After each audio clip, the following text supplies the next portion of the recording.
Greetings and salutations. It's the radio guy, the Dr. Mike Prince. Welcome to another episode of the Mike Prince Show, coming to you daily right here at the Open Mic Broadcast Network. We feature coverage for the world of HBCU sports and beyond, and we take honor, joy, and pride in providing this daily coverage to you. Follow our social media handles on the world of Instagram, Facebook, and Twitter at The Mike Prince Show. The YouTube channel is Open Mic Broadcast Network. And of course, the website is obnradio.com. And for those who prefer to dial in and leave your message, that number is 713-570-6736. And without any further delay, we'll jump right into today's episode. Of course, today's episode has been brought to you by attorney Lee Van Richardson, located in Hempstead, Texas, providing you legal services with quality and professionalism. You can set your appointment for Lee Van Richardson today by dialing 979-826-8008. Well, we're going to move right along. Yesterday's show was in response to the numbers for the SWAC championship game and the Celebration Bowl, how the games are doing quite well at the bottom line.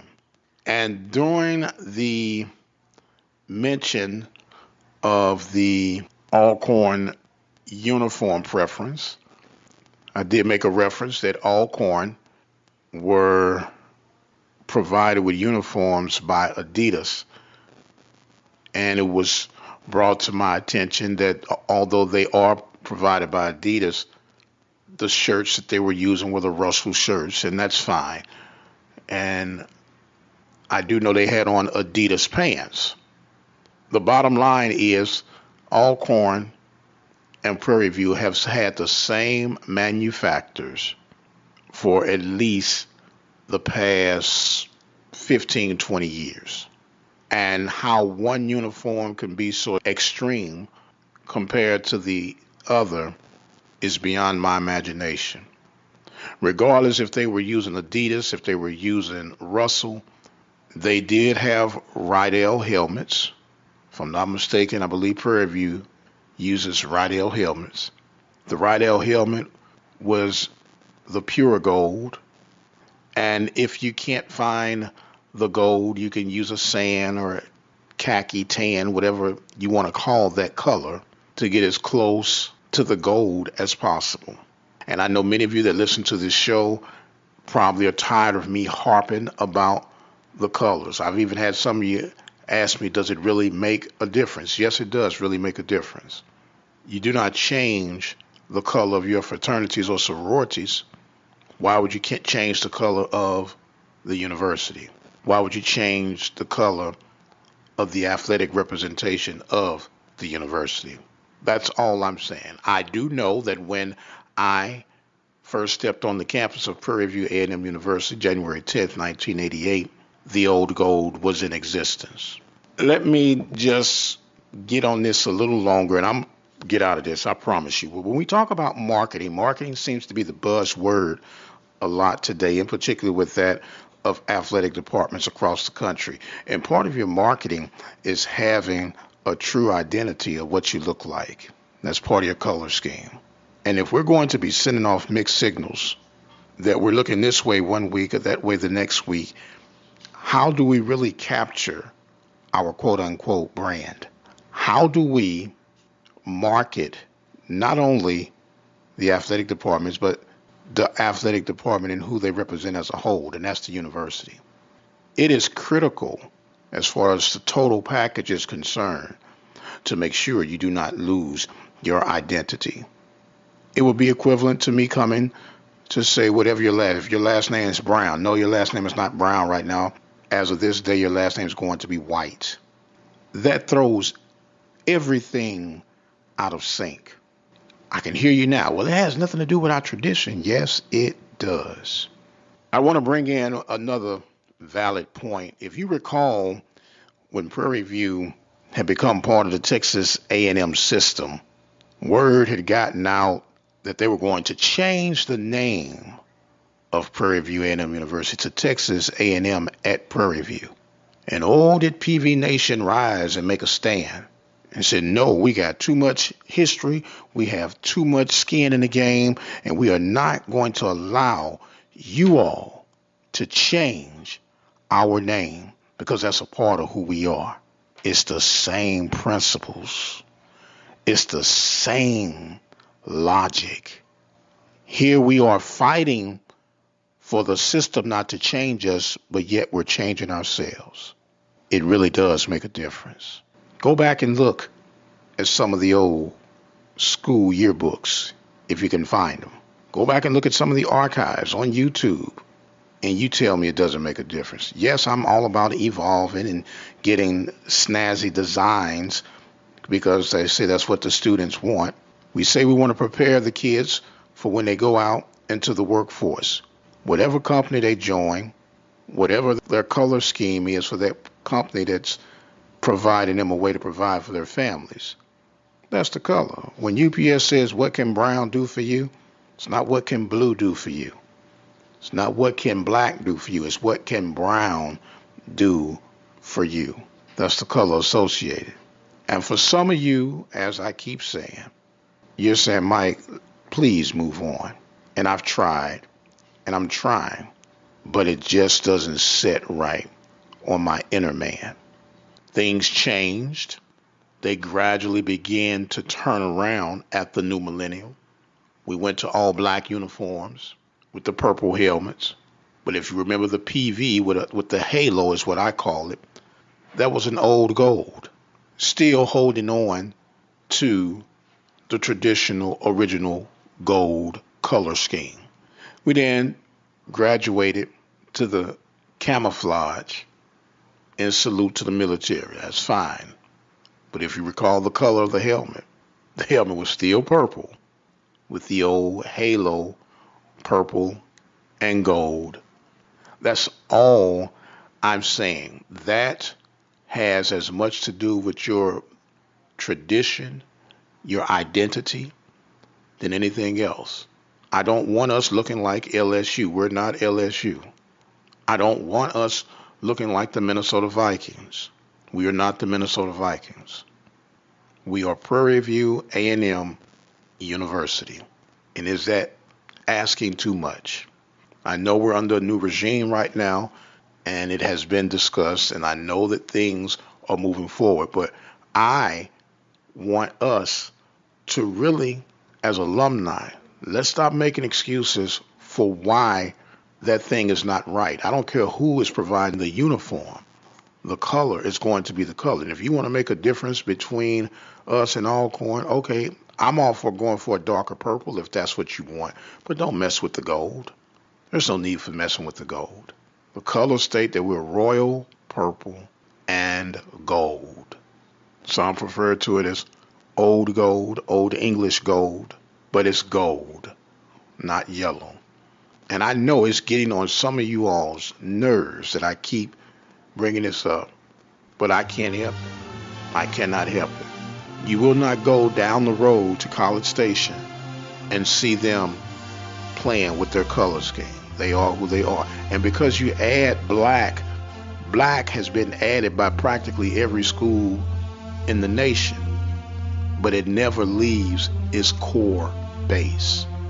And its core base are the colors that have been identified and adopted by people way back before I even knew there was a Prairie View in 1876, that the colors would be purple and gold. Let us at least hold true to that. For some of you, it does not make a difference. I get it. Got it. It's noted. But for some of us, for many of us, many that I've spoken with, it is just as important. If that's the case, we may as well change the school songs. Maybe they're not up tempo enough, they're not upbeat enough. Let's just change the school songs. That's fine. Let's, change the motto of the university. Let's do whatever we feel necessary to do, if that's the way we're leaning. I truly, truly want us to be able to understand that it's the subtle things that lead to larger things. And before you know it, it's all out of control. That's enough of that. You know how to get in contact with me if you'd like to respond to that. Social media handles: Instagram, Twitter, Facebook, at The Mike Prince Show. The YouTube channel, which, by the way, has been growing. You guys have been responding. Thank you, DA, for making that recommendation. I forgot all about that. But the YouTube channel is Open Mic Broadcast Network. And the message line is 713-570-6736. Recruiting is coming to a little wind down right now with your early commits. There's been some big moves. Eastern Carolina University, quarterback that was highly touted, has declared that he's going to be transferring to North Carolina A&T. The rich just keep getting richer. So we'll see how all that pans out. I've given my druthers on what I'd like to see Prairie View do, get some of those big guys, some big athletic guys on that offensive and defensive line, and continue to build the program. And speaking of building programs, I was thinking out loud. Every now and then I do that. And it's okay if you talk to yourself as long as you don't answer yourself. And I was looking at the HBCU spectrum of the conferences between the MEAC and the SWAC. And I'm looking at how other FCS programs were trying to position themselves to be in competition with some of the benefits that have come from being involved with the Celebration Bowl. As a matter of fact, you can remember the Ivy League boasted it would be great for the Ivy League champion to play the Celebration Bowl champion in another potential face-off. All that sounds great, fine, dandy. By the way, the Ivy League is another school that's not in the FCS playoffs. But then I began to think of those that are intertwined within the MEAC and the SWAC conferences. When you look at the spectrum of what the SWAC has, we have two schools that would be far east of us in the case of Alabama State and Alabama A&M. And then you have two schools that would be to the extreme west in the case of Prairie View and Texas Southern. Everybody else is kind of muddled in between. Then you have some of the same scenario going on in the MEAC. The MEAC, you have the likes of a North Carolina A&T, North Carolina Central, South Carolina, FAMU, and even Bethune-Cookman that are kind of far from the mothership, if you would. And in my pondering around, do you think that there would be room and support for a potential third HBCU-based conference that would feature the likes of Alabama A&M, Alabama State, North Carolina A&T, North Carolina Central, South Carolina State, Florida A&M, Bethune-Cookman? And heck, let's just go for the gusto since we're thinking out loud. See if you can lure Tennessee State back down to its original origin. Don't know necessarily what all it would take, who would be the commissioner, what all it would take to get those things established. That's going to be another research project for me to get done. Just thinking out loud, what kind of response and support would a third HBCU-based conference get? Give us a call, share your thoughts, 713-570-6736. Let us know what you think. Let us know how much you think it would even take to fund something like that. And how would you go about getting it together? See exactly what can be done. That number again, 713-570-6736. That is our 24-hour message line. I want to remind that today's episode is also being provided through the good people of JZE Building and Restoration located in the Houston, Texas area. They are equipped to handle projects of any size, big or small. It matters not. JZE Building and Restoration can feel that order to the T. You need to give the owner and founder, Miss Patricia Bear, a call. Her number is 832-319-8477. JZE Building and Restoration. As we get forward to the basketball season, we will have featured weekly here on the network basketball coaches show, Coach Sandy Pugh and for Byron Smith. We'll also have our local high school coverage, live game coverage right here at the Open Mic Broadcast Network. We're constantly moving, constantly growing. And we're also working on our spring package as we speak. So don't forget to support that 1876 post-game show. A little different than what we did for football, but it will be in the same context.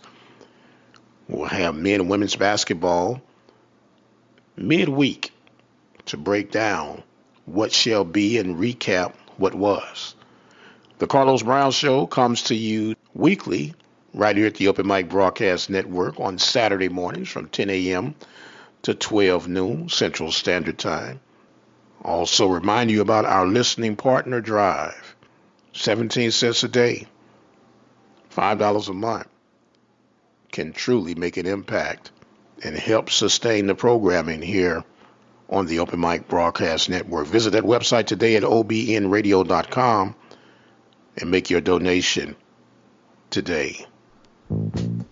My time has come to an end for today. I want to thank you all so much for joining us daily. You don't have to do what you do, and we truly, truly appreciate you. Don't forget to visit the website at obnradio.com. Don't forget to dial in and leave your questions, thoughts, comments, or concerns at 713-570-6736. I am the radio guy, the doctor, Mike Prince. And until the next time, you guys be blessed, and we'll see you on the other side.